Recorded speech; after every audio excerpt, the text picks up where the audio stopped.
going on, everybody? Greg here.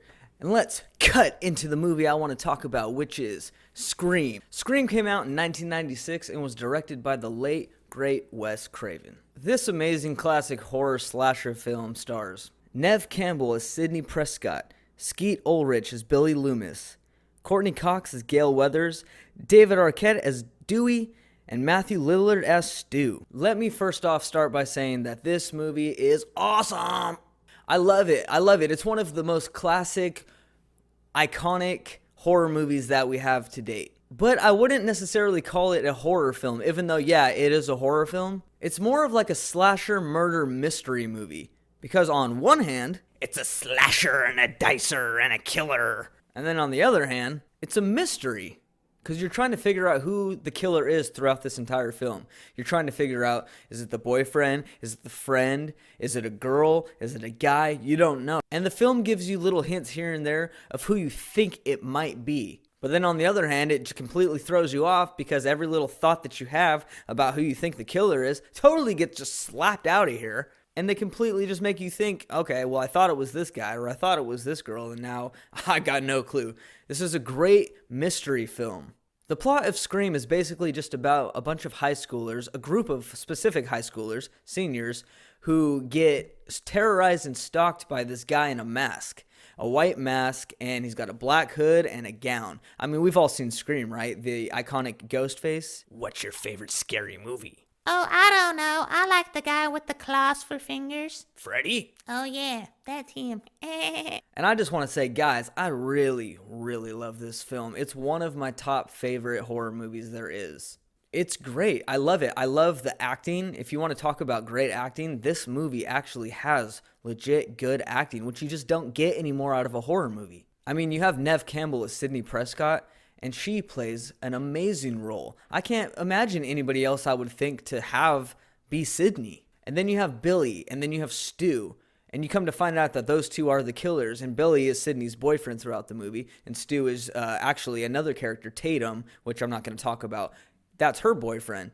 And together they go on this killing rampage and they just kill a bunch of people. This movie has just such good qualities to it, though. And I'm not talking about jump scares. Does this movie have jump scares? Yes. Are they done tastefully? Yes. But they don't rely on jump scares to be the thing that's supposed to scare you in the movie. This is one of the few only scary movies that I've seen where you actually get scared and creeped out by the dialogue in this movie.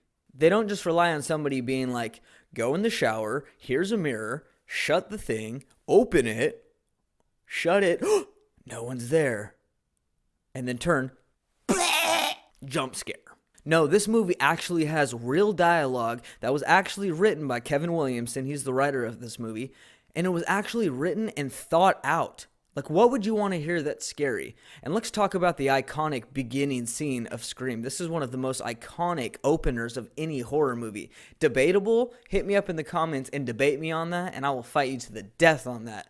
And I'll also explain right here what I meant by that. You have the character of Casey Becker, who's played by Drew Barrymore. Drew Barrymore's only in it for just one scene of the movie, which is the beginning, which is a shame to me, to be honest. I thought she played a fantastic character, and she's a really, really good actor. But the opening of the movie starts out where there's just a girl. She's there in her house by herself. She's cooking some old school popcorn on the stove. Her phone rings with the iconic, hello? Hey there. And, you know, it's just, it goes on, so on and so on, and they start talking, and they're starting to flirt, and she's talking to the killer on the phone, but right now she doesn't know it's the killer. She just thinks it's somebody who calls and has the wrong phone number. And they talk, and she goes, I'm sorry, you have the wrong number, and she hangs up. The guy calls back, she goes, I'm sorry, you have the wrong number again. And he goes, wait, let's talk. So on, things go on, but then there's this one line that changes the movie. And the line goes like this. Hey, you never told me your name. Why do you want to know my name? Because I want to know who I'm looking at. What did you say? I want to know who I'm talking to. That's not what you said.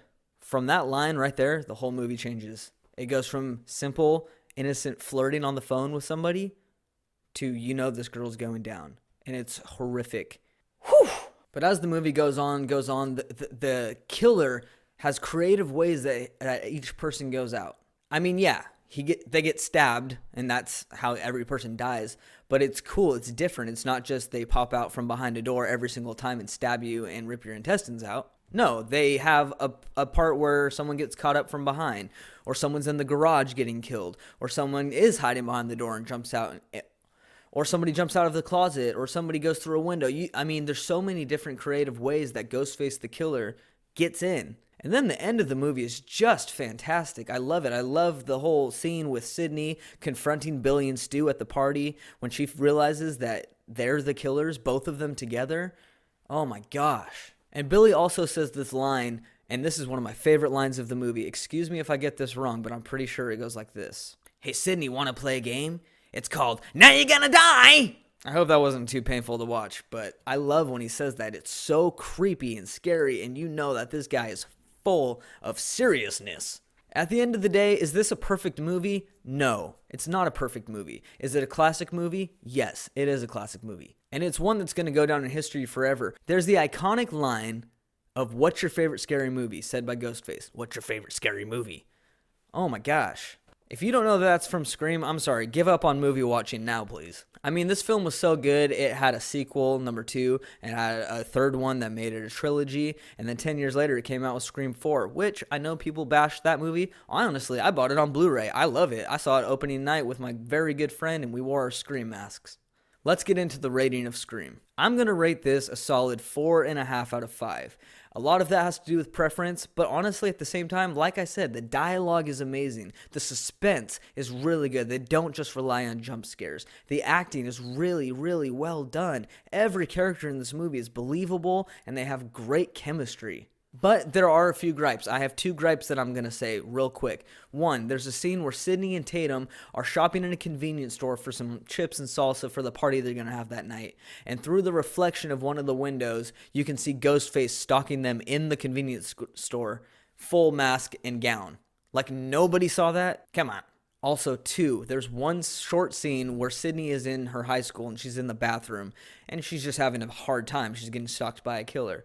And with one of the doors shut in one of the stalls, all of a sudden you see a boot go down, another boot go down, and then a gown drape over those boots. And you know Ghostface is in the bathroom. And she starts hearing something, and then she starts investigating, and all of a sudden, boom, the door opens, and Ghostface comes out, and he goes, wah!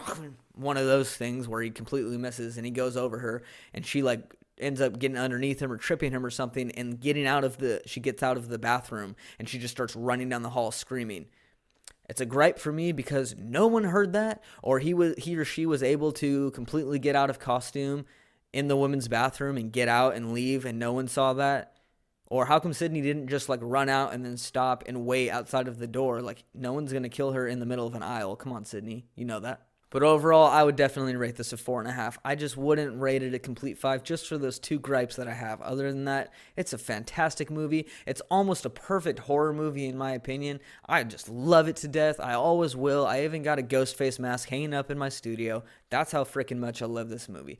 Thank you guys so much for watching this review. Please, if you have anything you'd like to say about Scream, or if you agree with me on the things that I said, please comment below and let me know. I would love to hear your guys' opinions and chat back and forth with you. And that wraps up Scream, everybody. So if you could please do me a good solid, if you could comment, and share this video with people, I'd freaking appreciate that. That'd be amazing. Spread the word on this movie review. Man, that'd be a fun old time. So thank you everybody for watching. And remember, when you go home today, to watch a movie, man.